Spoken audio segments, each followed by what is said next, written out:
প্রতিদিনের মতো সকাল সকাল আজকেও ঘুম থেকে উঠে সূর্য মামাকে ছোট্ট করে একটা প্রণাম করে আমার দিন কিন্তু এইখান থেকেই শুরু হয়। সিক্স প্যাক বডিতে কেমন লাগছে একটু বলে যেও। 90 ডে ট্রেডিং চ্যালেঞ্জের আজকে হচ্ছে 24 দিন, ফাইনালি 23 দিন কিন্তু চলেই গেল। সেই সব কথা আর বলছি না, কিন্তু এখন চলে এসেছি খেতে। ভাত খেতে নয় ভাই, মাঠে মাঠে ওষুধ দেওয়ার জন্য। আমাকে কেমন লাগছে একটু কমেন্টে বলতে ভুলবে না। দেখতে পাচ্ছ আমি কিন্তু লাউ খেতে, এখন আমি ওষুধ দেবো। আমি কিন্তু ওষুধ দেওয়ার প্রোগ্রাম করছিলাম আর মা কিন্তু রয়েছিল আমার পাশেই। মা কিন্তু গাছ বাঁধছিল।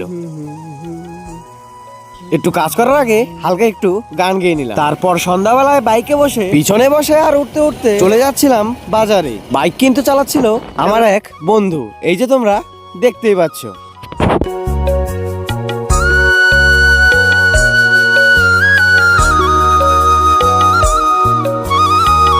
বাজারে কাজ কমপ্লিট হওয়ার পরে আমরা কিন্তু সিঙ্গারা মিষ্টি নিয়ে বসে পড়েছিলাম ভাই খাওয়ার জন্য। ভাই চ্যানেলটা সাবস্ক্রাইব না করে থাকলে কি করছো, সাবস্ক্রাইব করো।